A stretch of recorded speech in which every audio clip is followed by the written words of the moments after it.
नख पे धरी के श्री गिरिराज नाम गिरधर पायो है। सुरपति पूजन बंद करायो श्री गोवर्धन को पूजवानो। नंद बाबा और यशोदा मात संग में बलदाऊ जी भ्रात। सकल परिवार कुटुंब ले साथ करी पूजा विधि।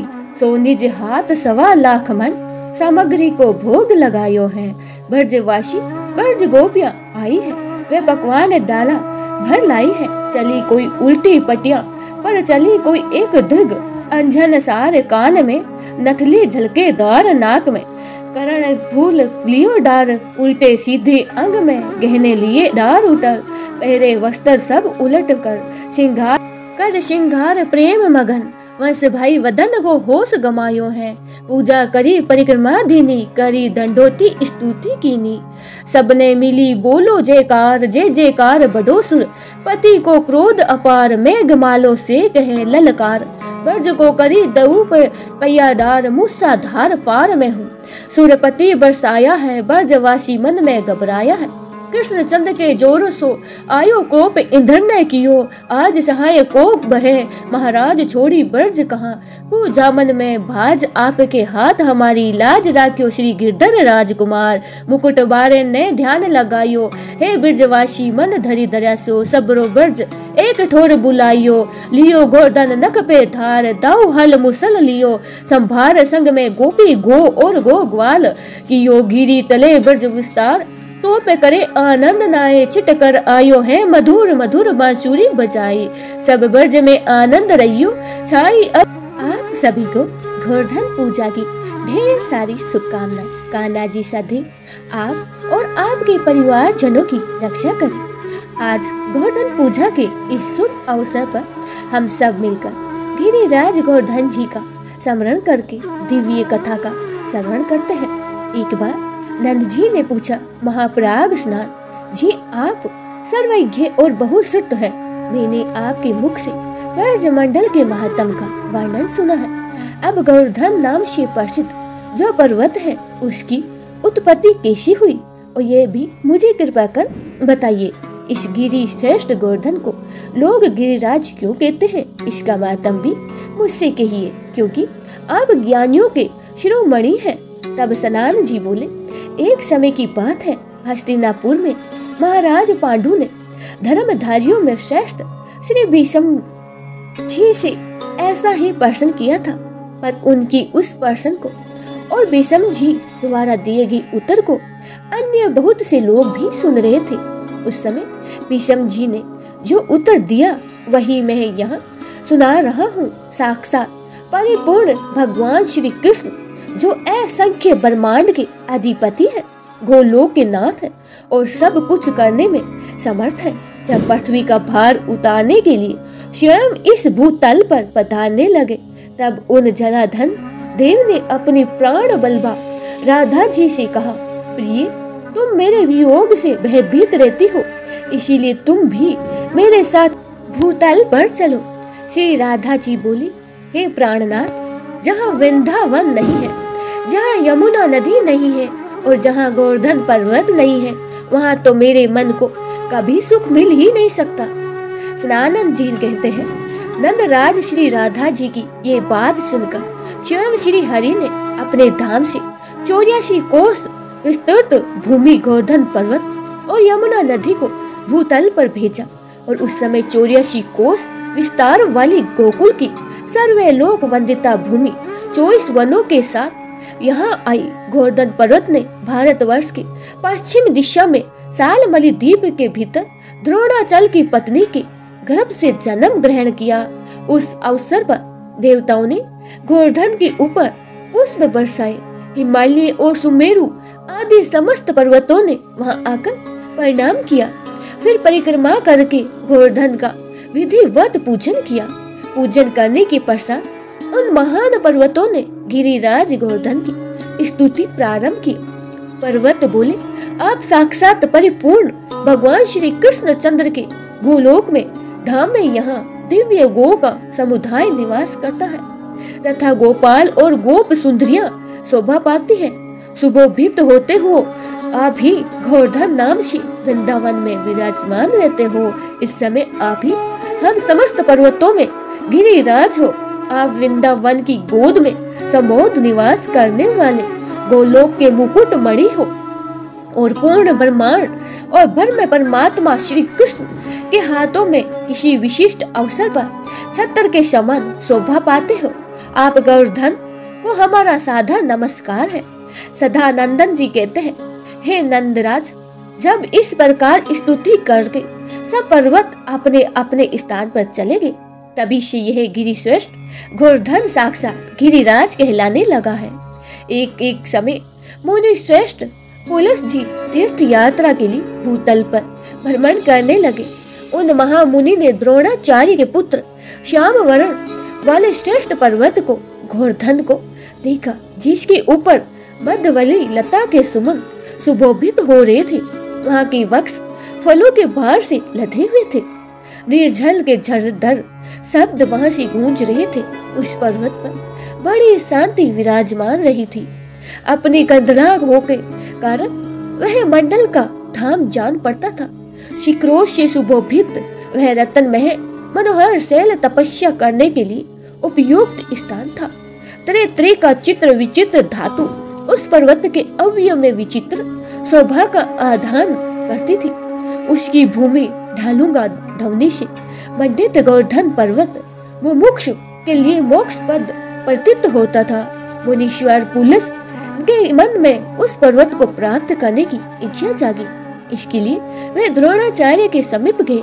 द्रोणागिरी ने उनका पूजन स्वागत सत्कार किया। इसके बाद पुलस जी बोले, उस पर्वत से बोले पुलस जी ने कहा, द्रोणे, तुम पर्वतों के स्वामी हो। समस्त देवता तुम्हारा समाधान करते हैं।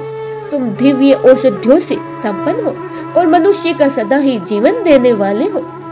मैं काशी का निवासी मुनि हूँ और तुम्हारे निकट याचक होकर आया हूँ।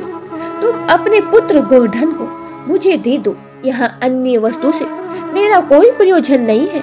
इसके अलावा मुझे कुछ भी नहीं चाहिए। भोलेनाथ की महानगरी काशी नाम से प्रसिद्ध है, जहाँ मरण को प्राप्त हुआ पापी पुरुष भी तत्काल ही परम मोक्ष को प्राप्त कर लेता है। यहाँ जहाँ गंगा नदी प्राप्त होती है और जहाँ साक्षात विश्वनाथ भी विराजमान है, मैं वहीं तुम्हारे पुत्र को स्थापित करूंगा, जहाँ दूसरा कोई पर्वत नहीं है। लता बेलों और वृक्षों से व्याप्त जो तुम्हारे पुत्र गोवर्धन है, उसके ऊपर रहकर मैं तपस्या करूंगा। ऐसी अभिलाषा मेरे मन में जागृत हुई है। सदानंद जी कहते हैं, पुलत जी की यह बात सुनकर पुत्र स्नेह में विह्वल हुए द्रोणाचल के नेत्रों से आंसू भर आए। उन्होंने पुलस मुनि से कहा, द्रोणाचल ने कहा, महामुने, मैं पुत्र स्नेह से आकुल हूँ। ये पुत्र मुझे अत्यंत ही प्रिय है। फिर भी आपके श्राप के भय से भयभीत होकर आज मैं इसे आपके हाथों में देता हूँ। फिर द्रोणाचल ने अपने पुत्र से कहा, बेटा, तुम मुनि के साथ कल्याण में कर्म क्षेत्र भारत वर्ष में जाओ। वहाँ मनुष्य सत्य कर्मों द्वारा धर्म, अर्थ और काम त्रिवर्ण सुख प्राप्त करते हैं तथा निष्काम कर्म और ज्ञान योग के द्वारा क्षण भर में मोक्ष भी पा लेते हैं। तब गोवर्धन जी ने कहा, मुने, मेरा शरीर 8 योजन लंबा, 2 योजन चौड़ा और 5 योजन चौड़ा है। ऐसी दशा में आप किस प्रकार मुझे ले चलोगे? तब पुलस जी ने कहा, बेटा, तुम मेरे हाथ पर बैठकर सुखपूर्वक चले चलो। जब तक काशी नहीं आ जाती तब तक मैं तुम्हें अपने हाथ पर ही ढोल चलूंगा। गोवर्धन जी ने कहा, मुने, मेरी एक प्रतिज्ञा है। आप जहाँ कहीं भी भूमि पर मुझे एक बार रख दोगे, वहाँ की भूमि मैं पुनः उठात नहीं करूँगा। पुलस जी ने कहा, मैं इसे सालमली द्वीप से लेकर भारतवर्ष के कौशल देश तक तुम्हें कहीं भी रास्ते में नहीं रखूंगा। यह मेरी प्रतिज्ञा है। नानंद जी कहते हैं, नंदराज इसके बाद वह महापर्वत पिता को प्रणाम करके पुलस मुनि की हथेली पे आरूढ़ हुआ। उस समय उनके नेत्रों से आंसू भर आए। उस दाहिने हाथ पर रखकर पुलस मुनि लोगों को अपना तेज दिखाते हुए धीरे धीरे चलते लगे और फिर ब्रजमंडल में आ पहुंचे। गोवर्धन पर्वत को अपने पूर्व जन्म की बातों का स्मरण था। ब्रज में आने पर उसने मार्ग में मन ही मन सोचा कि यहाँ ब्रज में असंख्य ब्रह्मांड नायक साक्षात पर पूर्व तब भगवान श्री कृष्ण अवतार लेंगे और ग्वाल बालों के साथ बाल लीला और किशोरी लीला करेंगे। इतना ही नहीं, वे श्री हरि यहाँ दान लीला और मान लीला भी करेंगे। इसीलिए मुझे तो यहाँ से अन्यत्र कहीं भी नहीं जाना। ये ब्रज भूमि और ये यमुना नदी ये गोलोक से यहाँ आई है। श्री राधा के साथ भगवान श्री कृष्ण का भी यही सुबह गमन होगा और उनका उत्तम दर्शन पाकर मैं तो कृत हो जाऊंगा। मन ही मन ऐसा विचार करके गोवर्धन जी ने मुनि की हथेली में अपने शरीर का भार बहुत अधिक बढ़ा लिया। उस बार से मुनि अत्यंत ही थक गए और उन्हें पहले ही कही हुई बात याद नहीं रही और उन्होंने अपनी प्रतिज्ञा भी भूल गए और उन्होंने पर्वत को हाथ से उतारकर ब्रज मंडल पर रख दिया। भार से पीड़ित तो वे थे ही और लघु शंका से निवृत्त होने के लिए वे चले गए। शौच क्रिया के बाद जल में स्नान करके पश्चात मुनिवर पुलस ने उत्तम पर्वत गोवर्धन से कहा, अब उठो। अधिक भार से संपन्न होने के कारण जब वह गोवर्धन दोनों हाथों में से उठा ही नहीं पाए और तब महामुनि पुलस जी ने अपने तेज और बल से उठा लेने का प्रयास किया। मुनि ने स्नेह से भीगी वाणी द्वारा द्रोण नंदन गिरिराज को ग्रहण करने की संपूर्ण शक्ति से प्रयास किया, लेकिन वह तो एक अंगुली भी टस से मस नहीं हुआ। तब पुलस जी बोले, प्रेम पूर्वक बोले, गिरि चलो चलो, भार अधिक ना बढ़ाओ, मत बढ़ाओ ना, मैं जान गया हूँ तुम रूठे हुए हो। अच्छा शीघ्र बताओ तो तुम्हारा क्या अभिप्राय है। तब गोवर्धन जी ने कहा, है मुने, इसमें मेरा कोई दोष नहीं है। आप ही ने तो मुझे यहाँ स्थापित किया है। अब मैं यहाँ से नहीं उठने वाला और मैंने तो आपसे पहले ही प्रतिज्ञा करवा ली थी कि जिस स्थान पर आप एक बार मुझे रख दोगे उसके बाद मैं वहाँ से पुनः रुथार्थ नहीं होऊंगा। सदानंद जी कहते हैं, ये सुनकर मुनि श्रेष्ठ पुलस की सारी इंद्रियां क्रोध से चंचल होठ मारे क्रोध के उनके होष्ट फड़कने लगे और उनका सारा प्रयास व्यर्थ हो जाने के कारण उन द्रोण पुत्र गोवर्धन को श्राप दे दिया। पुलस जी बोले, पर्वत तू बड़ा ही ढीठ है, तुमने तो मेरा मनोरथ पूर्ण नहीं किया, इसीलिए तो प्रतिदिन तिल तिल भर क्षण होता चला जाएगा। सदानंद जी कहते हैं, नंद ऐसा कहकर पुलस मुनि काशी चले गए। उसी दिन से यह गोवर्धन पर्वत प्रतिदिन तिल तिल करके क्षीण होता चला जा रहा है। जब तक भगीरथी गंगा और गोवर्धन पर्वत इस भूतल पर विद्यमान है तब तक का प्रभाव बिल्कुल नहीं बढ़ेगा और गोवर्धन का यह प्रकट चरित्र परम पवित्र और मनुष्य के बड़े से बड़े पापों का नाश करने वाला है। प्रेम से बोलिए, गिरिराज गोवर्धन जी की जय हो, श्री कृष्ण भगवान की जय हो। गोवर्धन पूजा करने के बाद जब परिक्रमा की जाती है तो परिक्रमा मार्ग में उछली का लोटा नामक स्थान आता है जो कि राजस्थान में पड़ता है। यहाँ पहलवान को लोटा कहते हैं और जहाँ मंदिर में श्री हनुमान जी का विग्रह स्थापित है। प्राचीन कथा के अनुसार जब भगवान कृष्ण गोवर्धन पर्वत के इस क्षेत्र में गोचारण के लिए आते थे तब श्री हनुमान जी भी उनके साथ खिला करते थे।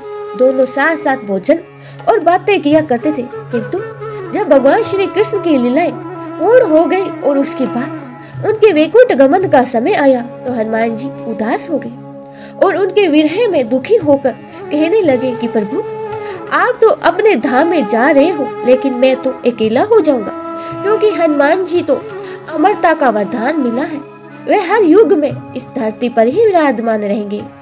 हनुमान जी की इस बात पर भगवान कृष्ण ने उन्हें आश्वासन किया कि कलयुग में गिरिराज गोवर्धन को मेरा साक्षात स्वरूप मानकर इनकी परिक्रमा की जाएगी और यह परिक्रमा तभी पूर्ण मानी जाएगी जब आप स्वयं इसके साक्षी होंगे। आपके दर्शन के बिना गोवर्धन परिक्रमा पूर्ण नहीं मानी जाएगी। इससे आपके पास सदैव भक्तों की चहल पहल भी रहा करेगी। इसी मान्यता के अनुसार गिरिराज गोवर्धन की परिक्रमा करते समय प्रत्येक श्रद्धालु और भक्त यहाँ पर आकर दर्शन करके अपनी साक्षी दिलाने आते हैं। पूंछली के लोठा यानी हनुमान जी के दर्शन और साक्षी के बाद प्रारंभ वाले मुखाविंद पर पहुंचकर परिक्रमा समाप्त की जाती है। प्रत्येक मनुष्य को अपने जीवन काल में एक वर्ष में एक बार गिरिराज पर्वत की परिक्रमा अवश्य ही करनी चाहिए। यदि आप आज घर पर गोवर्धन पूजा कर रहे हैं तो गोवर्धन पूजा करते समय इस कथा का भी श्रवण सच्चे मन से करना चाहिए। ऐसा करने पर भी भगवान कृष्ण और गोवर्धन जी, गिरिराज गोवर्धन जी की कृपा प्राप्त होती है। ये थी आज की कथाएं। अगर आपको अच्छी लगी हो तो वीडियो को लाइक जरूर कीजिएगा और कमेंट बॉक्स में जय श्री कृष्ण राधे राधे जरूर लिखिएगा।